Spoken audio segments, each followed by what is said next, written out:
So good to be with you this morning. As they just said, this is Vision Sunday, although I might hand the mic back over to Jess. I think she just did an amazing job of pitching something of who we are and really in many ways getting into the message of church is great, but Jesus is greater is to some extent the message today. We take this Sunday normally every February to have a look at get some perspective on what is it that God is doing.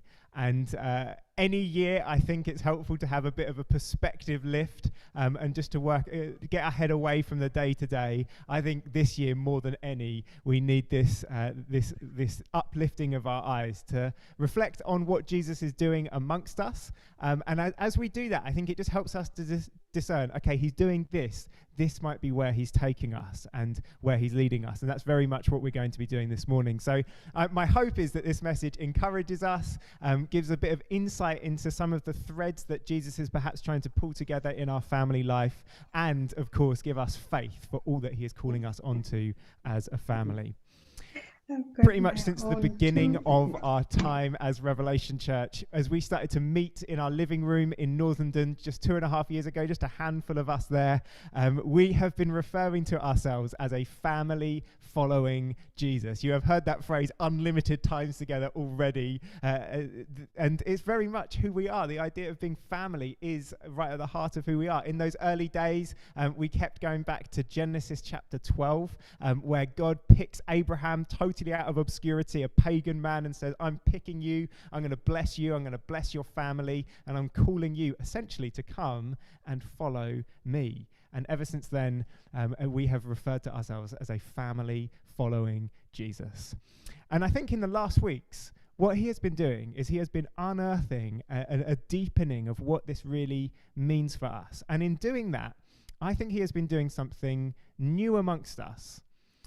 But something that's not just exciting for now, not just a story that we'll be able to hark on for the years to come and say, well, wasn't it great that God did that then? Although it will be something of that. But I think what he is doing is he is placing a foundation block in us that the rest of Revelation Church is going to be built on for the years to come. So it's that this morning that I want to unpack. And so today's message is simply called The Good Shepherd. And we're going to be looking in John chapter 10. So if you've got a Bible, do turn there. The words will appear on the screen otherwise, so don't worry too much about that. If you haven't got scripture to hand, but it's always good to follow along if you're able to. And this is perhaps the richest image of the church following Jesus that you can find in all of Scripture.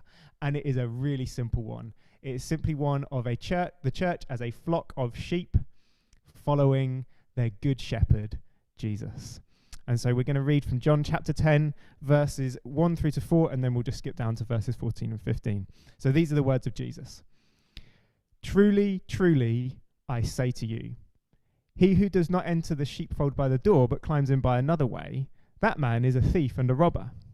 But he who enters by the door is the shepherd of the sheep. To him the gatekeeper opens. The sheep hear his voice, and he calls his own sheep by name and leads them out.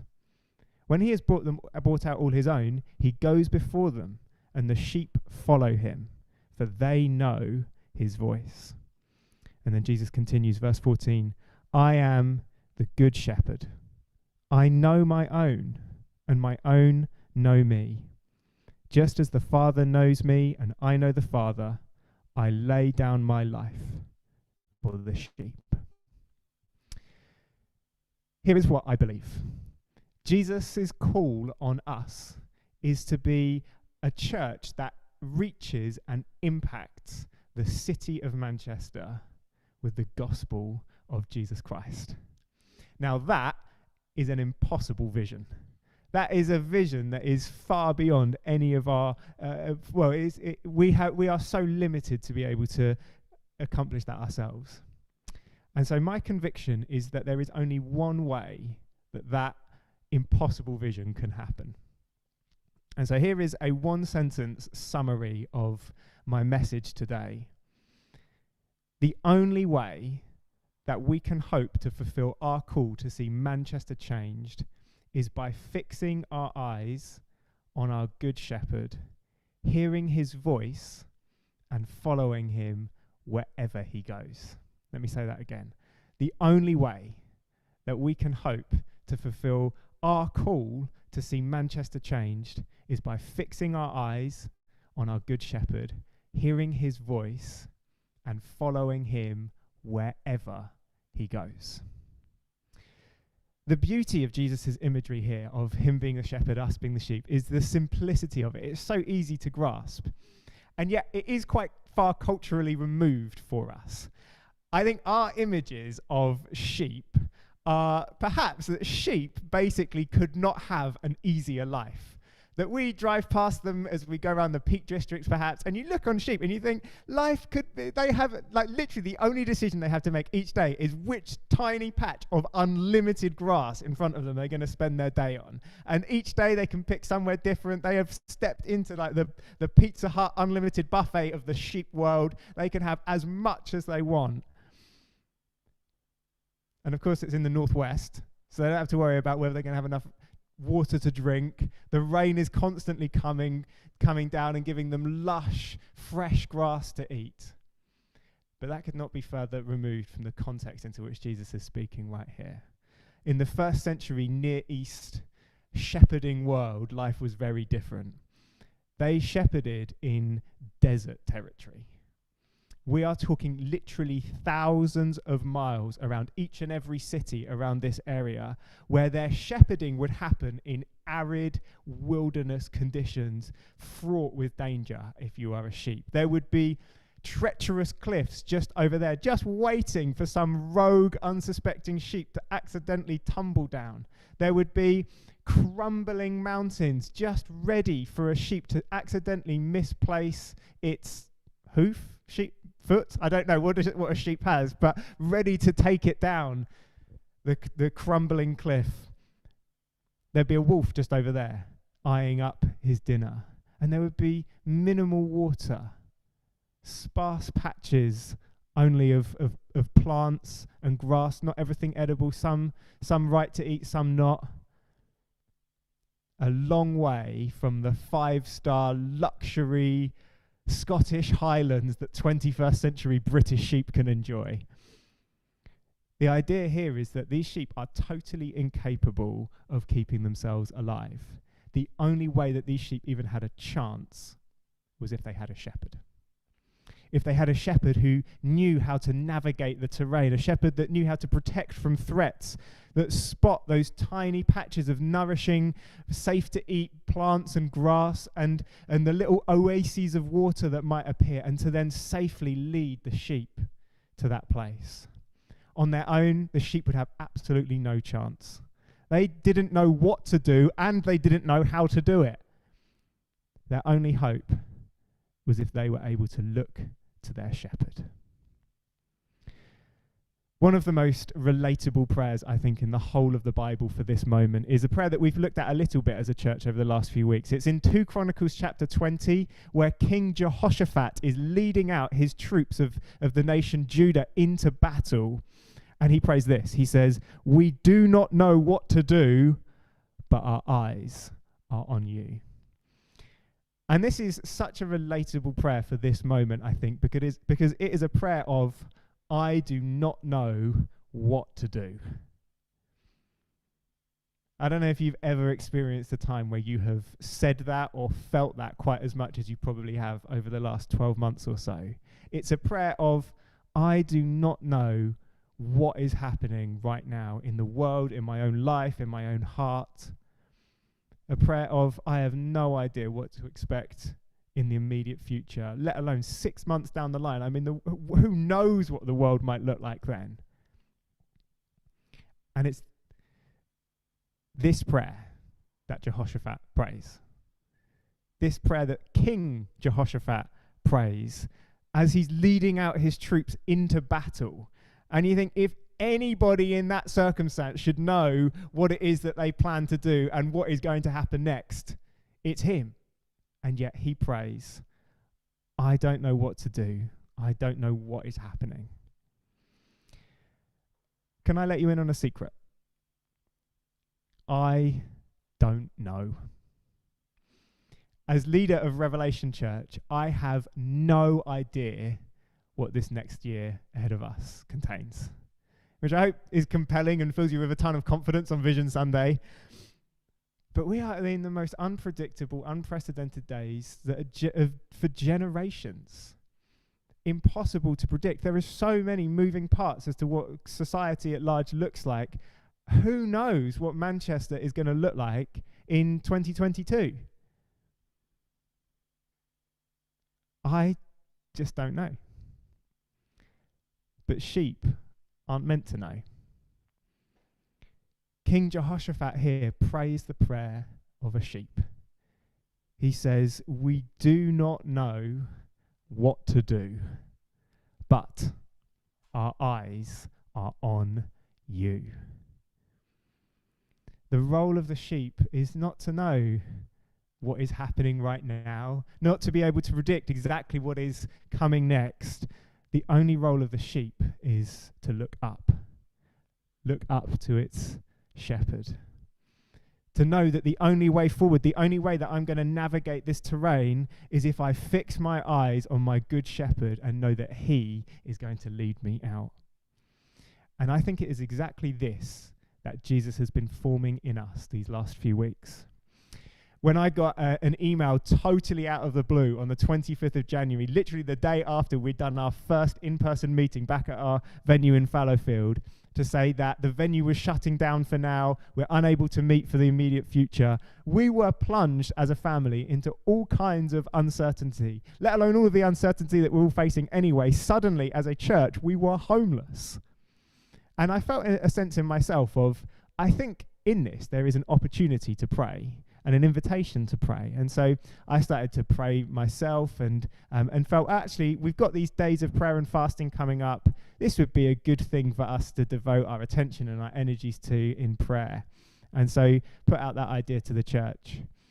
But I had no idea that God was provoking and stirring and prompting so many others to do exactly the same. Because in that moment, I think more than we have ever done as a family, we responded like sheep. That our response wasn't, let's plan. Our response wasn't, let's panic. Our response was, let's pray into this. Let's look up to our good shepherd.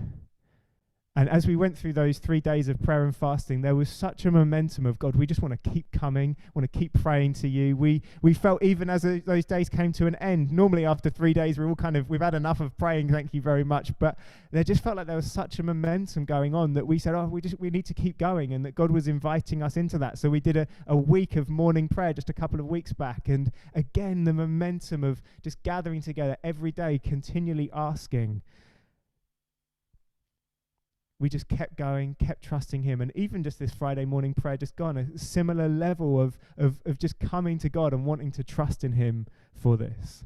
You know, I never thought that one of the high points of church planting life would be the immediate aftermath of our venue saying, nope, we're shut, you can't come in, we're homeless now as a church.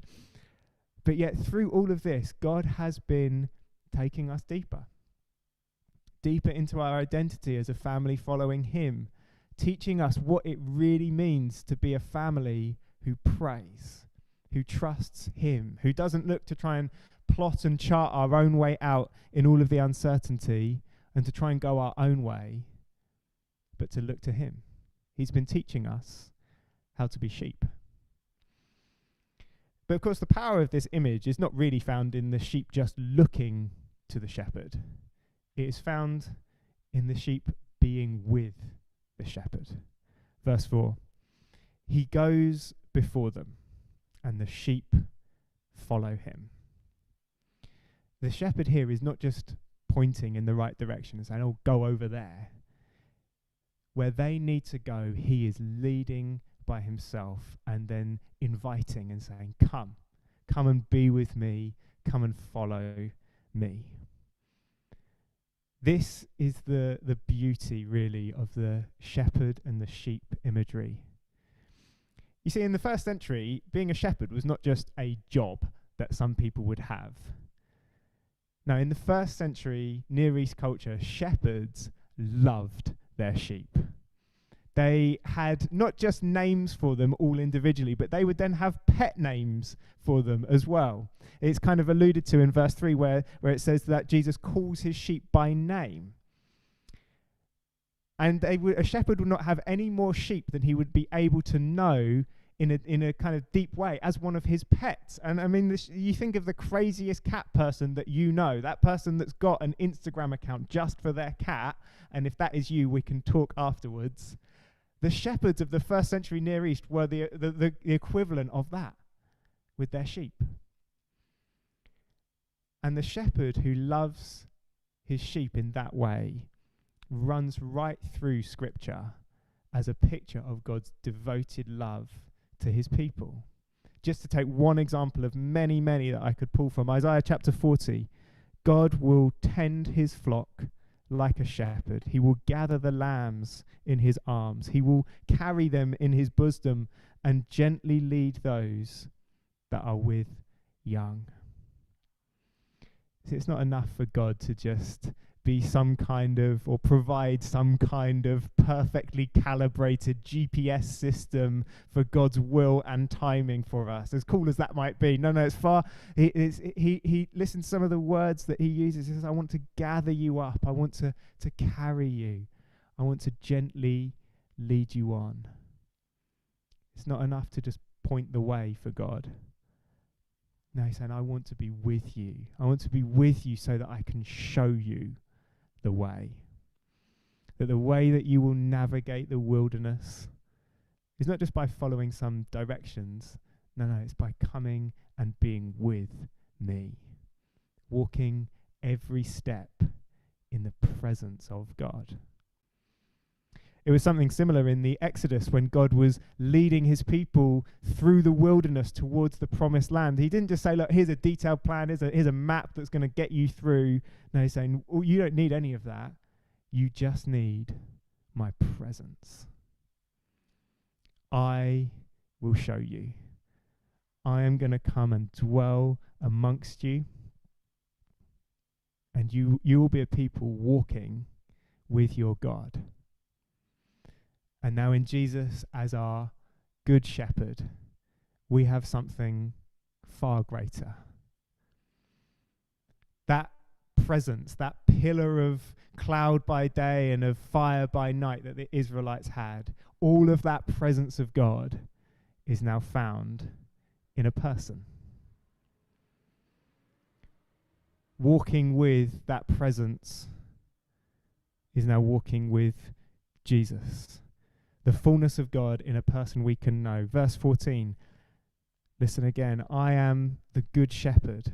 I know my own, and my own know me.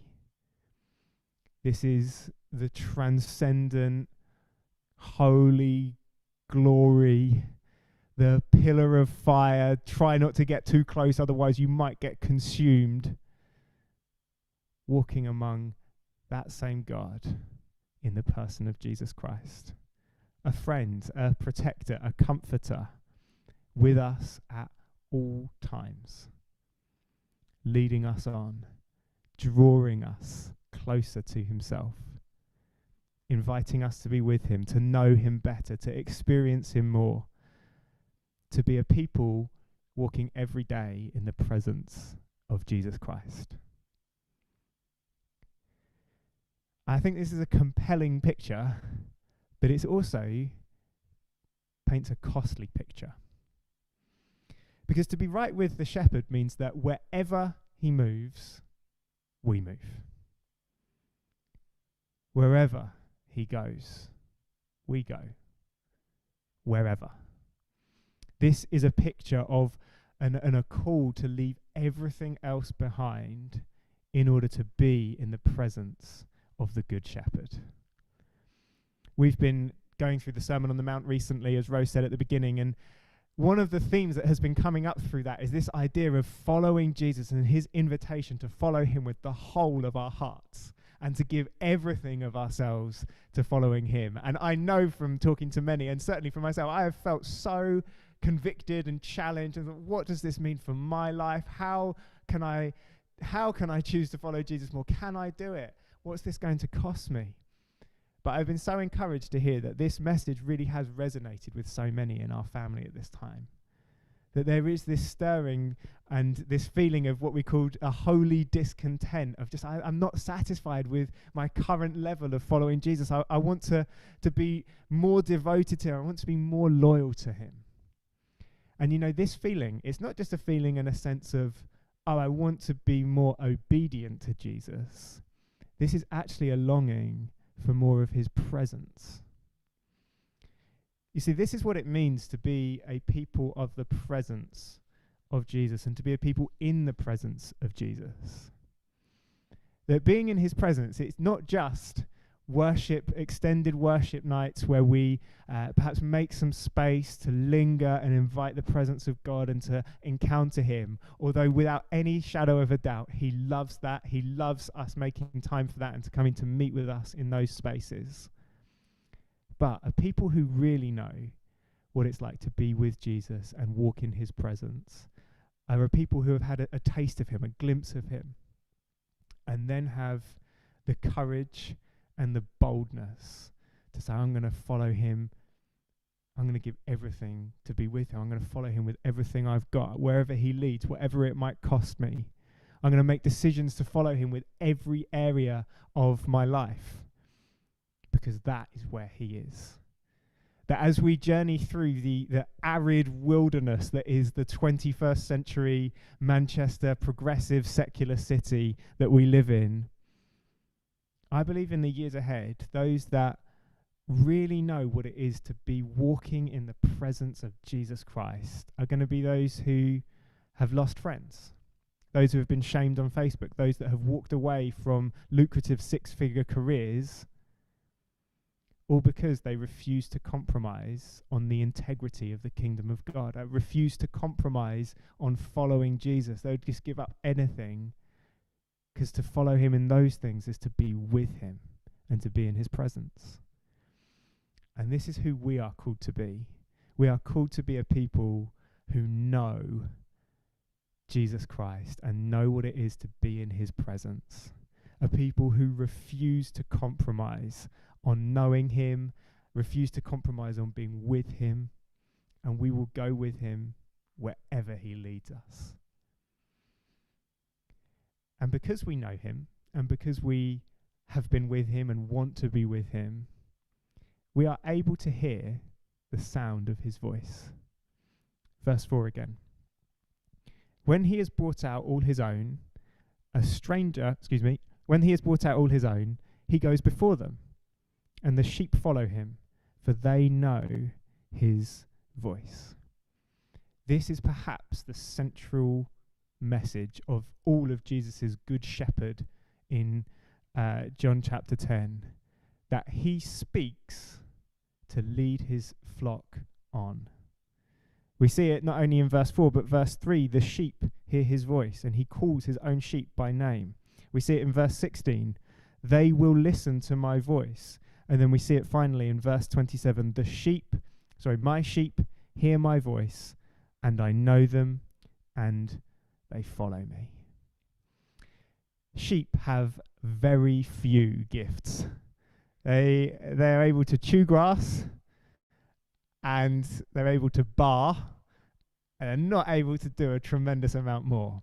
But one thing that they are exceptional at is that they are exceptional at hearing the voice of their shepherd. You can put multiple different flocks of sheep in one pen, station the different shepherds that correspond to those flocks around the pen, have them all do their call at once, and each and every sheep will go to the right shepherd without fail.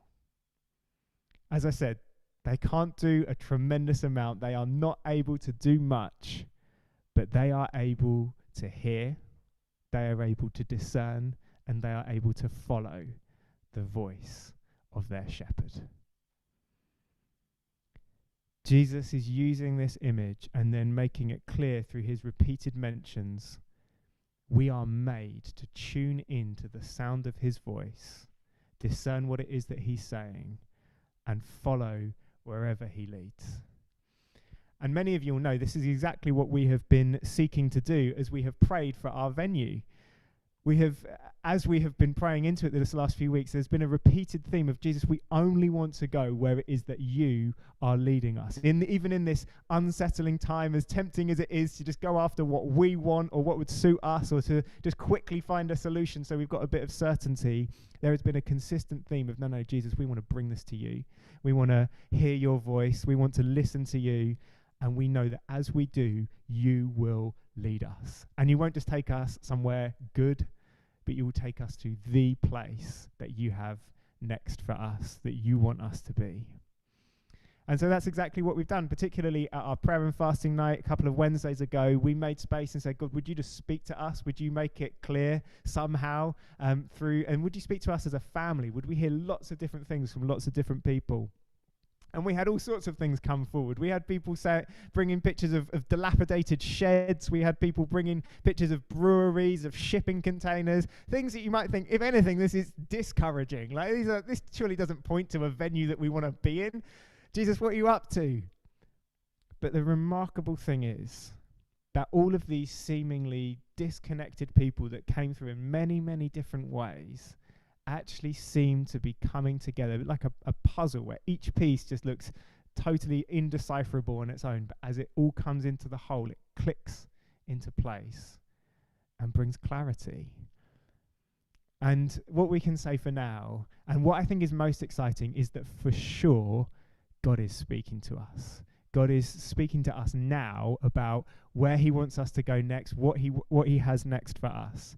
And he is leading us as we trust him and say, we look to you to lead us on to the next thing.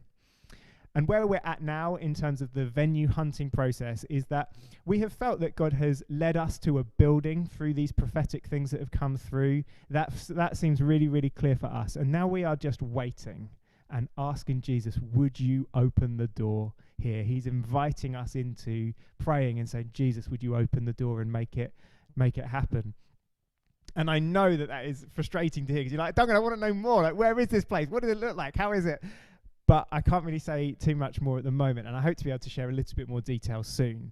But the reason that I share this is because I think there's something so much bigger going on than just which venue are we going to have next. I believe that in this whole process, what Jesus is doing is he is writing something into our collective story and placing, as I said at the beginning, a foundation block into our life as a family on which the rest of the church and who we are is to be built. Because, in a few years' time, what this could become is, do you remember a few years ago, we had that really great time where we suddenly became homeless as a church, and so we then prayed, and I know it's such a great time. Who doesn't want to become homeless as a church? We started to pray, and as we did, all of these really weird, cool, prophetic stuff started to come, and then it all started to come together, and he led us to this venue, and wasn't that great? That's a really great story, wasn't it? It could become that. Or we could see that there's something bigger going on here. That this is a moment for us to truly get hold of, this is who we are called to be as a family. That we are a people who rely on the voice of the Good Shepherd to lead us on with the sound of his voice, to take us from thing to thing, that he keeps speaking, we keep making space to hear, and that we are a people that enjoy this dynamic relationship with our Good Shepherd, calling us on, leading us into new things. Sometimes that will be physical things, venues, initiatives, spaces, whatever, but more often than not, it will be spiritual things that we just discern, look, Jesus is speaking, he's leading us into this, he's asking us to partner with him here and inviting us into to this thing. The venue stuff is so exciting, but what I want us to see is he is doing something far more than just leading us into a new home. If we have eyes to see it, he is building faith and confidence in us.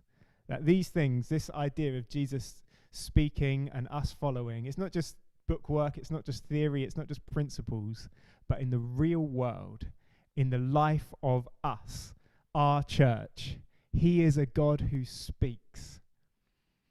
And he loves it when we try and hear his voice, discern what he's saying, and put our trust in where he's leading. And as he builds our confidence in his voice to lead us into the next thing, I also think that he wants to remind us what he has said already. As we were praying into the prophetic stuff, Nat, who just led us in worship, had a prophetic picture of a specific junction in the city centre, just north of the city centre, and faithfully wanting to follow him and just hear what Jesus has to say. Nat and I went there one evening to pray into and just have a look around. And to be honest, we saw basically nothing of any significance that we thought, oh, this is God speaking, or this is the next thing that he's leading us on to. But there was one moment where we climbed a set of stairs and we looked back on the city centre and we saw this vast cityscape in front of us, with tower blocks of offices, high rises, all of these flats, massive cityscape, all the lights on, and cranes, unlimited cranes, building more and more and more. And I remember just feeling like I feel so small, I feel so insignificant. How can we ever do anything in this city? And it was at that moment that something absolutely disastrous happened. I was convicted by my own preaching. And I remember using those same words, small and insignificant, in a sermon just a few weeks ago when we spoke of salt and light, as Rose prayed earlier in our worship. That salt seems so small and insignificant, and a tiny light in a room can seem so small and insignificant. But a small amount of salt can be scattered on something huge, and it can have a potent impact. A tiny light in a vast expanse of total darkness can have a potent impact. Even the small, even the seemingly insignificant can have a potent impact on that which is huge. And I felt, as I reflected on that in the days that followed, that actually what God was using that moment to start to build faith all over again for who we have been called to be as a church, for the original vision of why we came to start Revelation Church Manchester. You see, when Hannah and I were at Grace Church Nottingham a few years ago, our Good Shepherd spoke. He said, move to Manchester and start a church in Manchester to reach the city of Manchester. And so, of course, when you do that, you've got to start somewhere. So we bought a house. We started meeting in our living room in Northenden, as I mentioned before. But as we did that, we were never Revelation Church Northenden. And then we moved to our venue in Fallowfield a couple of years after that. And we never became Revelation Church Fallowfield. And this last year, we've been meeting online. But mercifully, we never became Revelation Church Zoom. We have always been, because our Good Shepherd spoke, Revelation Church Manchester.